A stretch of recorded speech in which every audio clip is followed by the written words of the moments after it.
E aí pessoal, tudo bem com vocês? Bem-vindos a outro vídeo do canal Coleção Paralela. E hoje a gente vai falar dessas belezuras aqui. A série Graphic Novel que a editora Abril publicou aí durante um tempo aqui no Brasil. Cara, esse é um vídeo que eu relutei um pouco em fazer. E as razões pelas quais eu estava relutante era a indecisão. A princípio eu fiquei imaginando, eu fiquei tentado a fazer um vídeo para cada uma das edições que eu tenho dessa série, porque na verdade eu não tenho muitas e algumas das que eu tenho eu até acho muito legais, né, das poucas que eu tenho. E fiquei naquela, faço, não faço. Depois eu decidi repensar. Eu decidi que esse vídeo vai ser mais um registro rápido, mais uma espécie de homenagem a uma revista que na época, quando eu via em banca, cara, me causava um tremendo furor e um tremendo interesse, mas que infelizmente na minha época de menino, na minha época de adolescente, acreditem, eu nunca consegui comprar absolutamente nenhuma edição. Pelas razões que eu já comentei. Dificuldade de encontrar nas bancas e quando encontrava, na maioria das vezes, falo sem nenhum problema. Dificuldades financeiras, porque eram revistas que tinham um preço diferente das demais edições, elas eram mais caras e eu muitas vezes simplesmente não podia comprar. Então é mais um registro do que eu tenho e de contar que me fascinava essa ideia. Eu havia lido em algum lugar e depois em conversas com amigos que colecionavam, e naquela época conversas eram olho no olho, né, gente? Estamos falando de épocas quase pré-históricas da tecnologia, nada de WhatsApp, nada nem mesmo de celulares, né? Era uma época em que a gente conversava com os amigos sentados no intervalo da aula ou depois da aula, embaixo de alguma árvore, na sala de alguém, batendo papo, trocando revistas. E a gente falava muito sobre essa série que tinha fama entre nós de publicar quadrinhos, muitas vezes de autores desconhecidos e com uma pegada adulta. E essa palavra, eu já falei aqui inúmeras vezes, essa palavra sempre nos capturava. A ideia de que você podia estar lendo uma edição adulta, um quadrinho feito para adultos, nos atraía demais. E eu nunca consegui comprar nenhuma, cara, nunca. Algum tempo depois eu consegui comprar uma Graphic Marvel. Eu tenho ela até hoje, amo essa edição que eu tenho e pretendo mostrar ela em vídeo, brevemente.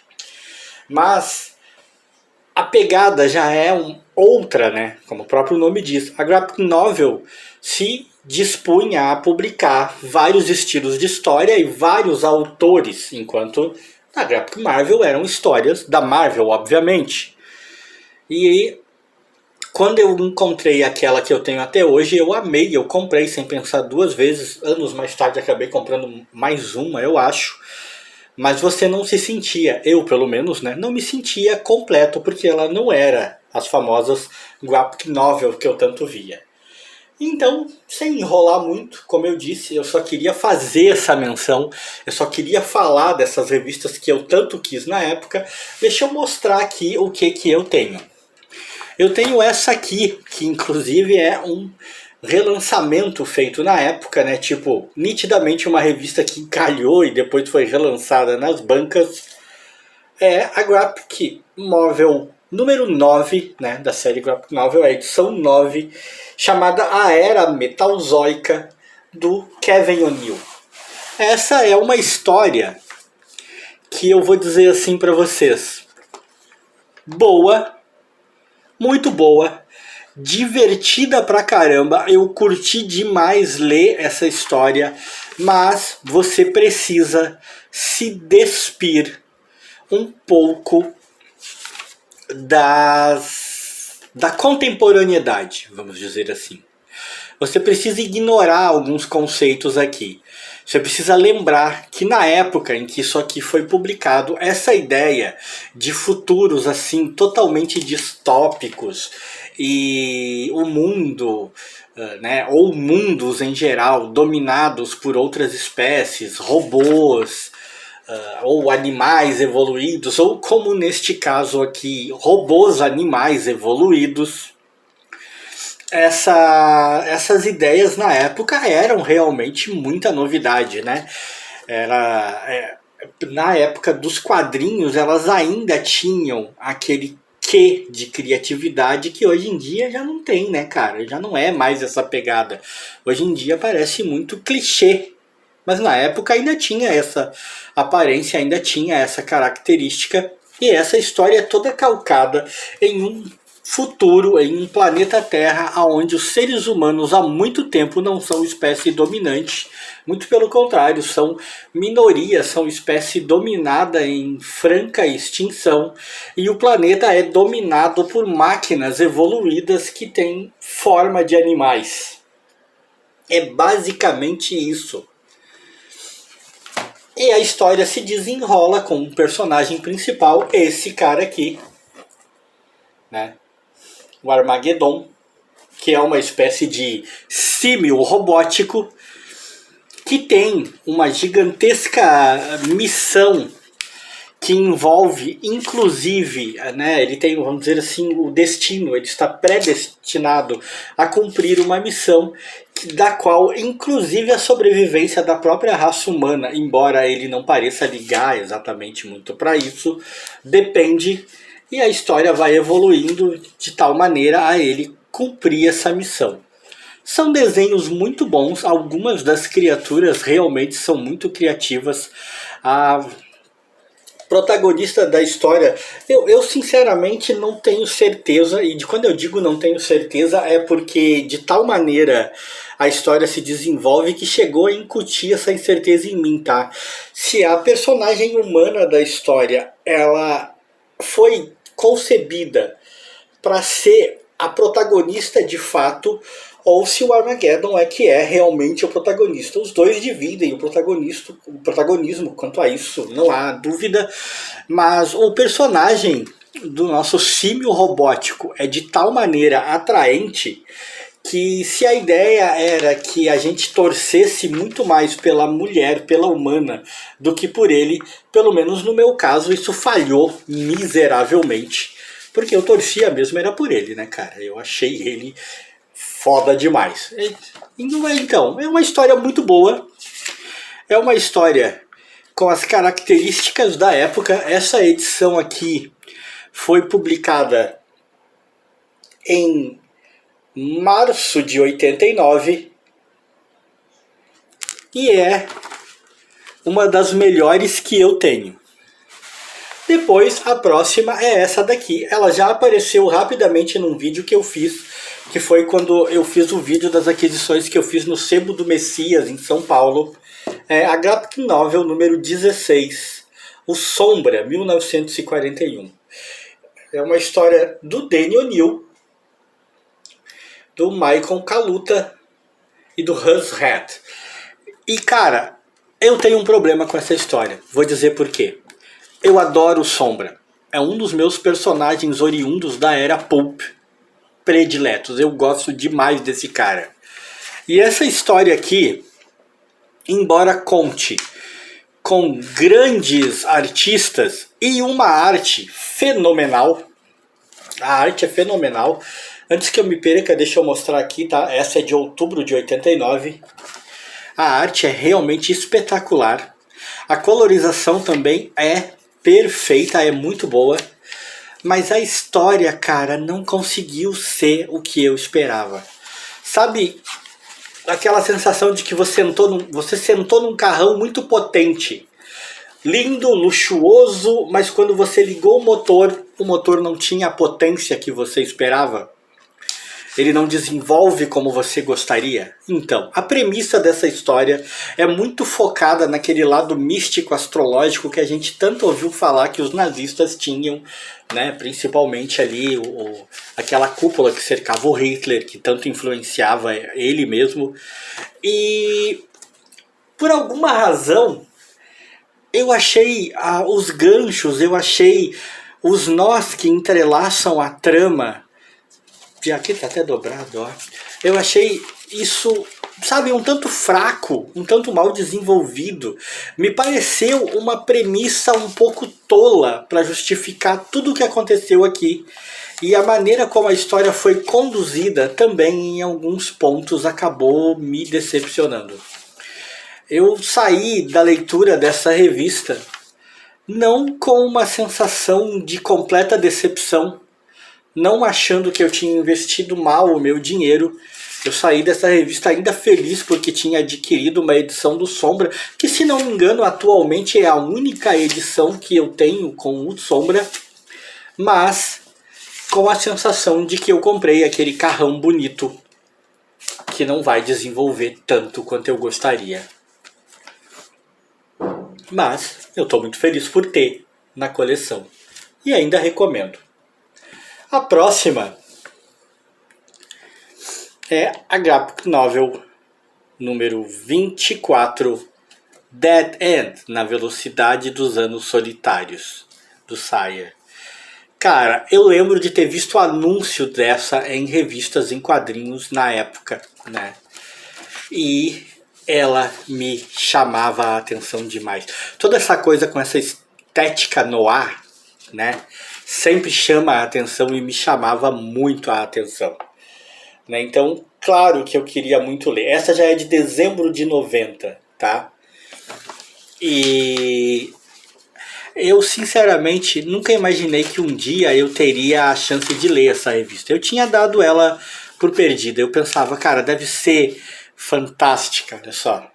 Deve ser maravilhosa, mas eu não vou conseguir ler essa edição. E, no entanto, pessoas, para minha surpresa, olha só. Tem até aqui os nomes, ó. Edward G. Robson, James Cagney e Bogart, né, em companhia de um gangster obscuro. São de filmes de gangster, né? Lauren Bacall, essa mulher era simplesmente linda. E Humphrey Bogart. É numa pequena matéria falando sobre os filmes dessa época. E claro, né, cara, quando eu vi essa edição dando sopa, eu adquiri sem pensar duas vezes. E essa edição conseguiu, depois de vir para as minhas mãos, aquilo que infelizmente a minha edição do Sombra não conseguiu. Ela conseguiu me dar a sensação de que eu acertei, de que eu comprei aquele carrão bonito, confortável e que era, sim, potente. É uma arte maravilhosa, inclusive você vai reconhecer as feições aí, você viu as fotos, você vai reconhecer as feições dos caras. É uma arte fantástica. Eu vou dizer pra você assim, ó, a arte dessa revista, o jogo de luz e sombra feito aqui, os traços feitos de uma maneira, olha esse quadro, é maravilhoso. Os traços feitos de uma maneira tão realista e tão bem construída te deixam tão extasiado, cara, que o roteiro podia ser uma droga. Essa revista podia não ter roteiro. Ela podia ser só os desenhos sem nenhum balão de texto. E pelo menos para mim, ela ainda valeria a compra. Eu compraria. Porque a arte salva qualquer coisa. Só que você ainda dá a sorte, vamos dizer assim, você ainda tem o bônus de que, meus amigos, o roteiro também é muito bom. Né? O roteiro é bom, o roteiro é gostoso de ler, olha, né? Sabem quem é, né? O roteiro é fantástico, é bem construído, é bem dentro do que se propõe.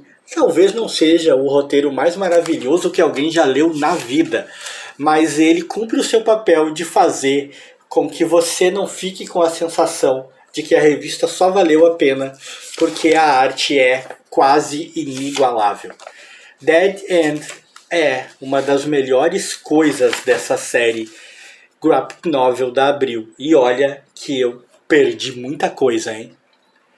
E aí, por último, né, a última edição que eu tenho desta série é essa aqui do Pasqual Ferry, Crepúsculo. Esse é o número 25,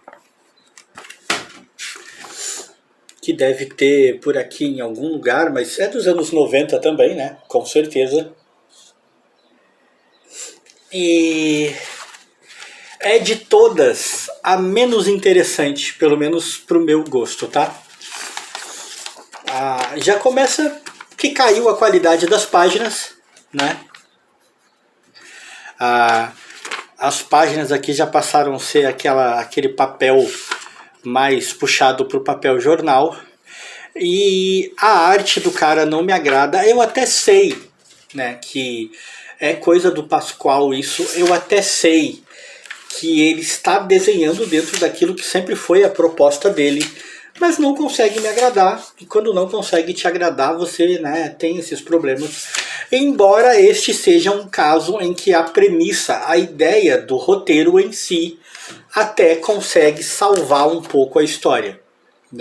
É de todas as edições que eu tenho a que menos me interessa, a que menos gostei, mas tem uma ideia básica bem elaborada e um roteiro que soube se desenvolver em cima dessa ideia, embora não trazendo grandes novidades para nada que a gente já tenha lido em outras edições e em outros tempos, principalmente hoje em dia. Essa mistura do sobrenatural com o fantástico, com a ficção científica, tudo isso numa coisa só, foi bem explorada no roteiro. Talvez aos olhos de outras pessoas a história, aliás, talvez, né, não, com certeza aos olhos de pessoas mais apreciadoras desse tipo de conteúdo, a história possa ser, sei lá, fantástica. Talvez uma das grandes coisas que a série Graphic Novel publicou no Brasil. Mas para mim acabou sendo uma história apenas ok. Eu não conseguiu me conquistar de verdade. Mas eu também nunca me arrependi da compra. E é isso, pessoal. Eu queria mostrar para vocês essas 4 edições da série Graphic Novel, né? Contar para vocês desse desejo de moleque que eu sempre tive de pôr a mão numa dessas edições. Falar da minha paixão e do meu amor por essa edição em especial. E se você gostou, deixa like.